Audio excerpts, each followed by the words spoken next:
Welcome to the eighth session, that is the last session of module 4. In this session, we are going to discuss about in-network processing, adaptive fidelity, data-centric networking, further design principles, and gateway concepts.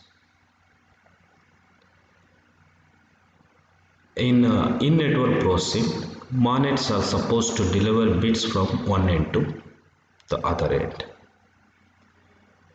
But in wireless sensor networks, on the other hand, it is expected to provide information, not necessarily original bits. So this will give additional options, for example, to manipulate or to process the data in the network.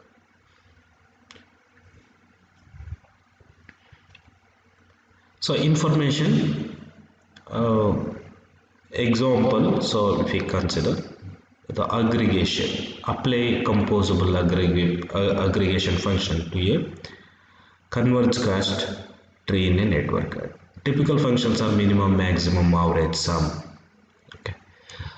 So in the network itself, we are going to process the data or manipulate the data, and that processed data we are going to send to the other ends. Not all the data that are generated are simply forwarded from node to node onto the another node onto the another node till the sink reaches. So it is going to calculate, or it is going to process, or it is going to manipulate the data and obtain the data, aggregated data, that will be sent to the sink. So that is called as in-network processing. So here we have an example. So we are reducing the number of transmitted bits or packets by applying an aggregation function in the network. So here we have 1, 2, 3, 4, 5, 6. 6 sensors are there, sensor nodes, and one is sink node. All the nodes are generating data. Consider that all the nodes are generating 8 bits of data. So it will reach here, and this is generating 8 bits of data. This will reach here, and this is generating 8 bits of data. This is going to reach here. So the data becomes 8 into 3, that is 24 bits. And here also 3 nodes, 8 bits, that is 24 bits. That is totally 48 48 bits, that data that will arrive at the sink node. That is what happens. So if you are not aggregating or otherwise, so the data that is coming from here, this node and this node, that is processed at this node. Okay. So and make it only 8 bits, and the data coming from these two nodes, that is processed at this particular node, and that will create 8 bits. And as the data that is arrived here, again it is going to compute, and it is going to generate 8 bits of data, and that 8 bits that will be sent to the sink. This is what we call it as in-network processing. So we are reducing the number of transmitted bits. So as we are reducing the number of transmitted bits, okay, the speed is also more, the data will be reaches faster, and the energy required to transmit per bit energy, that is also will be lesser. So in network processing, with respect to signal processing, depending on application, more sophisticated processing of data can take place within the network. So we just detect the edges. Example, here they have taken the edge detection. Locally exchange raw data with neighboring nodes and compute the edges. Only communicate edge description to faraway data sinks. Only we will send what is the difference, what is the main difference, that we are going to send, not the entire raw data. Second example, tracking or angle detection of signal source. Conceive of sensor nodes as a distributed microphone array. Use it to compute the angle of a single source. Only communicate this angle, not all the raw data. Okay, so that's how in network processing that will happen. So this we can exploit temporal and spatial correlation also. Observed signals might vary only slowly in time. No need to transmit all data at full rate all the time. Okay, so signals of neighboring nodes are often quite similar. So for that reason only we are going to try to transmit the differences. Next concept is adaptive fidelity. So here it is for adopt the effort with which data is exchanged to the currently required accuracy or fidelity. Example is event detection. When there is no event, we only send all is well message.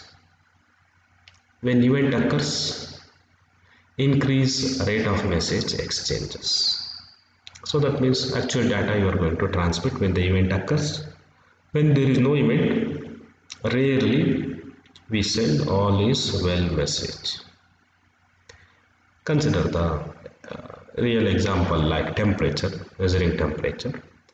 When temperature is in acceptable range, only send temperature values at low resolution. When the temperature becomes high or changes, increase the resolution and send thus as the resolution also changes and the message length also changes, and that actual data we are going to transmit. So if possible we also do in network processing, and that will reach the sync. Okay, so this is adaptive fidelity, and we should design data centric networking. In typical networks, including ad hoc networks, network transactions are addressed to the identities of specific nodes. So that is called as node-centric or address-centric networking.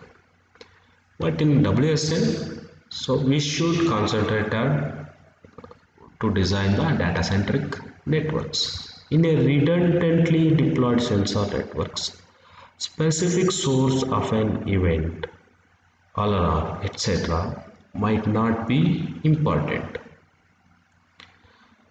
Why? Because redundancy, when it happens is several nodes can observe the same data. They will measure the same data. So then the redundancy that is going to occur. So we don't all need all redundant data. Okay. So if there is changes, if it is valuable, if it is information that is should be transmitted to the sync, that only we are going to transmit, not all the redundant data we are going to forward through the path. Thus focus networking transaction on the data directly instead of their senders and transmitters. So that is called as data centric principles networks. So implementation option for data centric networking. So overlay networks and distributed hash tables we can use. Hash tables for content addressable memory. Retrieve data from an unknown source like in peer-to-peer networking with efficient implementation.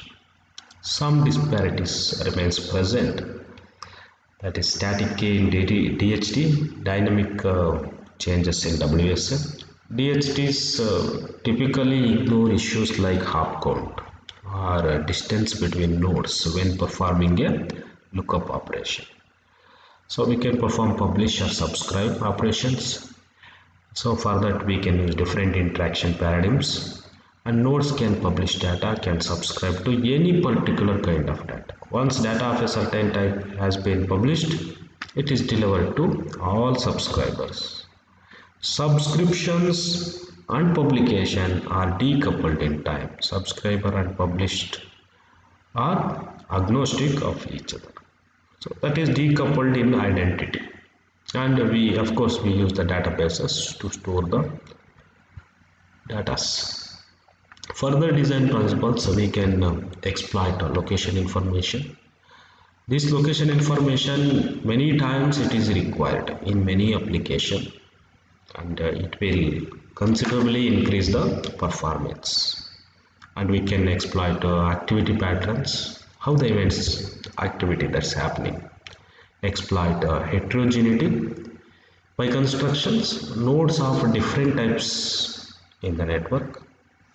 By evolution, some nodes have to perform more tasks and have less energy left, and some nodes received more solar energy than others. Okay.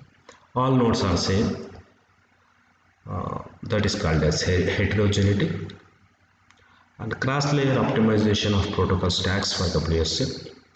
So this will goes against grain of standard networking, but promises big performance gains. Also, this is applicable to other networks like ad hoc also. Usually, at least worthwhile to consider for most wireless networks. And we can use gateway concept in WSN or MANET. Gateways are necessary to the internet for remote access to or from the WSN to connect to other networks. So we need to use the gateways. It is same as true for ad hoc networks. Additional complications due to mobility that will happen because the route that is going to change to the gateway. So for that we will use the different gateways. In WSN, additionally bridge the gap between different interaction semantics, data versus address-centric networking in the gateway. Gateway needs support for different radios and protocols. So here the gateway node is present here. So this is going to connect between the wireless sensor node and the internet. And from the internet to some base station and to remote user or the sink. So WSN to internet communication. So here there are gateway nodes, 2 gateway nodes are present, which is appropriate that we can use it. Okay. So depending on maybe the hop counts, maybe the energy, so we can use the which gateway is suitable. So that is going to communicate with the internet. Okay. Internet to WSN communication. So here the question arises is how to find the right WSN to answer a need. How to translate from IP protocols to WSN protocols and semantics. So that is the problem. That is the question that will arise us. WSN that will use us. What is the protocols that is used in WSN, and what are the protocols that are used in internet. The protocols are different. How we can make it compatible. Internet to WSN communication. Here also the questions will arise. How to find the right WSN to answer a need, and how to translate from IP protocols to WSN protocols. So those questions that are going to arise.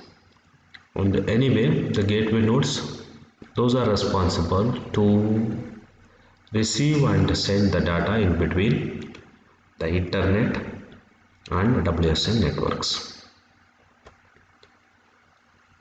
Internet that can be also used as a tunnel, so that is called as WSN tunneling. We use the internet to tunnel WSN packets between 2 remote WSN. That information also that is going to be passed through the gateway nodes. This is the reference I have used, and that is the end of the 4th module. Thank you.